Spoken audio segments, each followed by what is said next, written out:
शुक्र जनन नलिका की आंतरिक संरचना। आंतरिक संरचना में क्या होता है? अंदर का संरचना। आंतरिक संरचना मतलब अंदर का संरचना। किसका? शुक्र जनन। शुक्र जनन मतलब नर जनन तंत्र में जहाँ शुक्राणु बनता है और शुक्राणु बनता है उसके अंदर की संरचना कैसे होती है। तो अंदर के संरचना के बारे में हम लोग पढ़ेंगे फिगर के माध्यम से, लेकिन उसको पढ़ने से पहले हम लोग को ये समझना जरूरी है कि उसके अंदर होता क्या क्या है। ठीक है, तब फिगर में हम लोग देखेंगे कि ये पार्ट्स यहाँ पे है। ठीक है, तो सबसे पहले हम लोग देखेंगे कि उसके अंदर जो होता है वो वृषण के अंदर, क्योंकि शुक्राणु कहाँ बनता है? वृषण में। शुक्राणु को क्या कहते हैं? इसमें स्पर्म क्या बोलते हैं? स्पर्म। स्पर्म कहाँ बनता है? वृषण में बनता है। वृषण को क्या बोलते हैं? टेस्टी। क्या बोलते हैं? टेस्टी। तो वृषण के अंदर, वृषण के अंदर शुक्र जनन नलिकाएं होती हैं। कौन जनन नलिकाएं होते हैं? शुक्र जनन नलिकाएं, यानी कि स्पर्म को निर्माण करने वाले नलियां वहां पे होती है, जिसके माध्यम से शुक्राणु बनता है, यानी कि स्पर्म बनता है ना। इसके भीतर 3 प्रकार की कोशिकाएं होती हैं। कितने प्रकार कोशिकाएं उपस्थित होती है? 3 प्रकार की। कौन कौन? शुक्र जनन नलिका, अस्ट्रोलिक कोशिकाएं, अंतराली कोशिकाएं। कौन कौन बताए? शुक्र जनन कोशिका, अस्ट्रोलिक, सर्टोली कोशिकाएं। सर्टोली क्या है? सर्टोली क्या है? सर्टोली कोशिकाएं और अंतराली कोशिका। अंतराली कोशिकाएं इसको क्या बोलते हैं? Spermatogonia. Spermatogonia, given cells. Given cells इसको क्या बोलते हैं? अस्टोरी सेल्स। और इसको लीडिंग कोशिका बोलते हैं। इसको अंतराली कोशिका क्या बोलते हैं? लीडिंग कोशिका बोलते हैं। कौन कोशिका बोलता है? लीडिंग कोशिका। अब एक एक करके देखेंगे इन सभी का कार्य क्या है और ये कहाँ पे पाया जाता है। ठीक है, सबसे पहले देखते हैं शुक्र जनन नलिका। कौन नलिका? शुक्र जनन नलिका। तो कहता है कि यह नर जननिक कोशिकाएं होती है। नर जननिक। नर जननिक कहने का मतलब है कि नर निर्माण करता है जो शुक्राणु को, उस कोशिका को ही निर्माण करता है, यानी शुक्राणु को ही निर्माण करता है। इसीलिए क्या कहते हैं इसको? नर जननिक कोशिका होती है। जो अर्धसूत्री, अर्धसूत्री में समझते हैं टूट कर, अर्धसूत्री मतलब टूट कर नए जीवों का विकास करता है।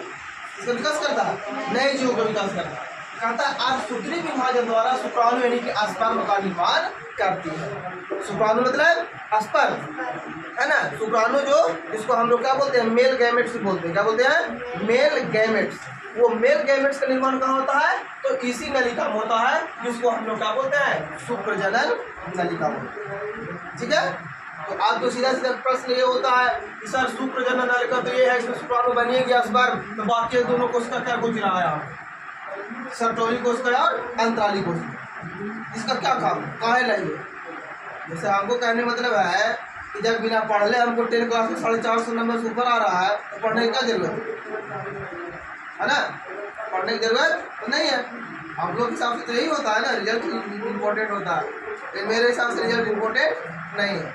हमारे हिसाब से नॉलेज इम्पोर्टेंट। अगर हम बढ़िया से इसको जान रहे हैं, अगर किसी वजह से हमारा नंबर कम आया है ना, तो मेरा बुद्धि को ले लेगा? नहीं ले लेगा। और बहुत अच्छा रिजल्ट रखे हुए हैं लेकिन कुछ बुझेबे नहीं करता। बहुत अच्छा रिजल्ट हमारे पास है ना, लेकिन कुछ बुझेबे नहीं करता। इसका कोई मतलब है? कोई मतलब है ना। उसी प्रकार कहता है कि नर जननिक कोशिकाएं होती है, ये अर्धसूत्री विभाजन। अर्धसूत्री मतलब टूट करके, कई खंडों में टूट करके, है ना। कोशिका विभाजन इसको हम लोग बोलते हैं। क्या बोलते हैं? कोशिका विभाजन। इसको करके शुक्राणु स्पर्म का निर्माण करती है। अब दूसरा हम लोग देखेंगे सर्टोली कोशिकाएं। कौन कोशिकाएं? सर्टोली कोशिकाएं। कहता है कि यह पिरामिड आकार की कोशिका है। कैसा है? पिरामिड आकार की कोशिका है, होती है, जो बनते हुए नर युग्मक को पोषण प्रदान करता है। ठीक है, जैसे हम आप लोग को बताए थे कि नर युग्मक यानी कि नर गैमेट्स और मादा गैमेट्स, जब नर गैमेट्स और मादा गैमेट्स जब दोनों मिलते हैं तो किसका निर्माण होता है? जायगोट का निर्माण होता है। तो जायगोट क्या करता है? अर्धसूत्री विभाजन करके विकास करता है ना, तो भ्रूण बनता है और उस भ्रूण से फिर शिशु का निर्माण होता है। लेकिन अभी यहाँ क्या कर रहा है कि शुक्राणु बन रहा है, शुक्राणु बन रहा है। तो उसी समय भी उसमें तो जीव है ना, शुक्राणु क्या है, जीव है। तो उस जीव को पोषण चाहिए, तो पोषण उसको कौन करेगा, पोषण करेगा सर्टोली कोशिका। क्या उसको प्रदान करेगा, पोषण प्रदान, पूरा देगा उसको, पोषण देगा। बांधते हुए नर युग्मक को पोषण प्रदान करता है। क्या करता है, पोषण प्रदान करता है। चलिए पोषण भी हो गया है ना। शुक्राणु का आकार कैसा होता है आप लोग को बताया गया था, इस प्रकार के शुक्राणु का आकार होता है ना, इस प्रकार के कोशिका इसमें होते हैं। ये कोशिका है ना, ये जो पूंछ है इसको हम लोग टिल कहते हैं है ना, इसी को पोषण प्रदान करता है, इसी से उसको गति मिलता है। तब मादा जो जननांग है उसमें तेजी से आगे की ओर बढ़ता है ना, इसी से उसको पोषण और मदद मिलता है, स्थानांतरण करे गति से प्रदान प्राप्त होता है। अगला है तुम्हारा अंतराली कोशिका, जिसको हम लोग बोलते हैं लीडिंग कोशिका। कौन कोशिका बोलते हैं, लीडिंग कोशिका। कहता है वृषण पाली में शुक्रजनन नलिकाओं के चारों ओर, वृषण पाली पहले बताए थे कि कोशिका के अंदर वृषण होता है, वृषण के अंदर पालियां होती है। पाली मतलब छोटे छोटे कुंडलित प्रकार के बहुत सारे नसों है ना, उनको क्या करता है कि उन शुक्रजनन नलिकाओं के चारों ओर अंतराली अवकाश होता है। अंतराली अवकाश मतलब खाली स्थान, अवकाश मतलब छुट्टी से होता है ना, उसी को समझ लीजिए। वहाँ पे थोड़ा सा स्थान खाली होता है किसका, शुक्रजनन नलिकाओं के पास। क्या शुक्रजनन नलिका जो क्या करता है, जिसमें कहीं कहीं छोटी छोटी रक्त वाहिनियाँ व लीडिंग कोशिका, रक्त वाहिनी, रक्त का संचार भी होता है ना, ताकि वो कोशिका सजीव रहे, जीवित रहे, वो अपने कार्यों को करते हैं। अगर इंसान के शरीर में क्या होगा, खून कम जाएगा, क्या होगा, चिड़चिड़ापन आ जाएगा। क्या जाएगा, चिड़चिड़ापन आ जाएगा, गुस्सा आ जाएगा है ना, थोड़ा सा मतलब टीन जैसा गर्म हो जाएगा, इसके कारण खून के कमी के कारण। उसी प्रकार से इसके वाहिनियों में भी, छोटे छोटे रक्त वाहिनियों में क्या होती है, कोशिकाएं होती है। क्या होती है, कोशिकाओं में रक्त का संचार होता है, इसे ही अंतराली कोशिका कहते हैं। क्या कहते हैं, अंतराली कोशिका कहते हैं। ये टेस्टोस्टेरोन का स्रावित करती है। इसके कुछ कोशिकाएं प्रतिरक्षात्मक, प्रतिरक्षात्मक मतलब किसी भी प्रकार की बीमारियों से बचाने की क्षमता, रक्षा तंत्र है ना, इसको एंटीबॉडी बोलते हैं। क्या बोलते हैं, हाँ, ये प्रतिरक्षात्मक, इसकी कुछ कोशिका प्रतिरक्षात्मक भी होती है ना। टेस्टोस्टेरोन का स्रावन भी यही करता है, टेस्टोस्टेरोन का स्रावन भी यही करता है। अब आते हैं, देखते हैं सहायक। एक तो हो गया मेन मुख्य अंग, जिसको वृषण हम लोग कह रहे थे।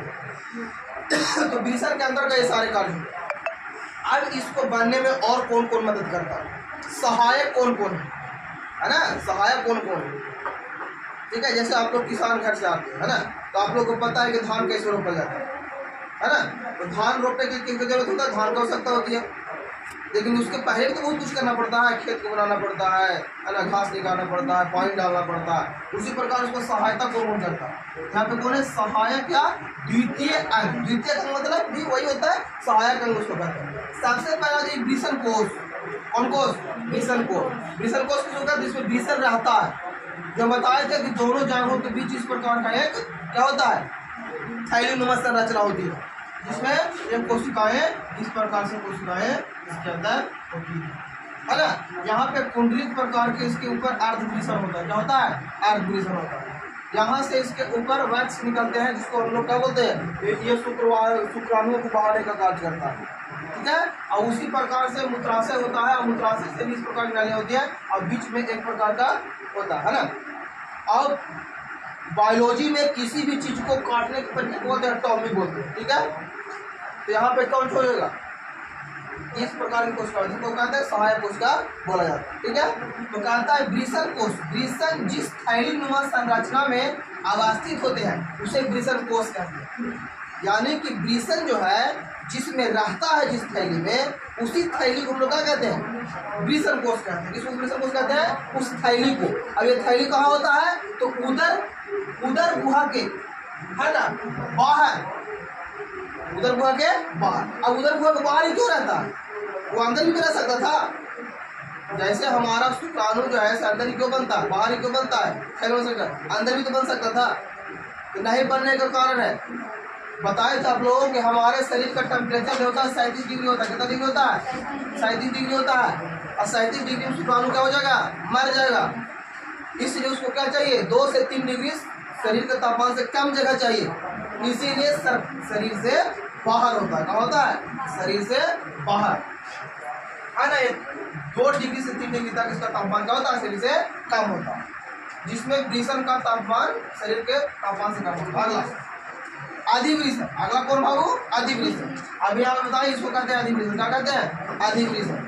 कहता है शुक्र वाहिका वृषण से निकलकर वृषण के पश्च सतह पर, वृषण के पश्च सतह, कहता है कि शुक्र वाहिकाएं वृषण से निकलकर, यहाँ वृषण से निकल रही है ना, यहाँ वृषण से निकल करके इसके बाहर है ना वृषण के पश्च सतह पर, बाहर होता है पश्च सतह पर अधिवृषण में खुलती है, और खुलती है अधिवृषण में खुलती है। अधिवृषण पतली व लंबी नलिका है, पतली और लंबी नलिका जो अत्यधिक कुंडलित, कुंडलित में समझते हैं घुमा हुआ, कुंडली में घुमा हुआ, कहता है कि कुंडली से बनी होती है। इसे शुक्राणुओं के परिपक्वन का कार्य करता है। ये क्या करता है, शुक्राणु बनाता नहीं है, शुक्राणु कौन बनाता है, वृषण बनाता है। अधिवृषण सिर्फ उसको तैयार करता है कि अब तुम निषेचन के लिए तैयार हो। उसमें और भी जो भी एंजाइम मिलना है, टेस्टोस्टेरोन मिलना है या तो फिर पूरा ग्रंथि से रक्त जो आ रहा है वो मिलना है, सबको मिलाकर करे ये तैयार कर देता है। अब यहाँ आने के बाद ये निकलने के लिए तैयार है, बच्चे पैदा करने पढ़ने के लिए तैयार है का कार्य होता है।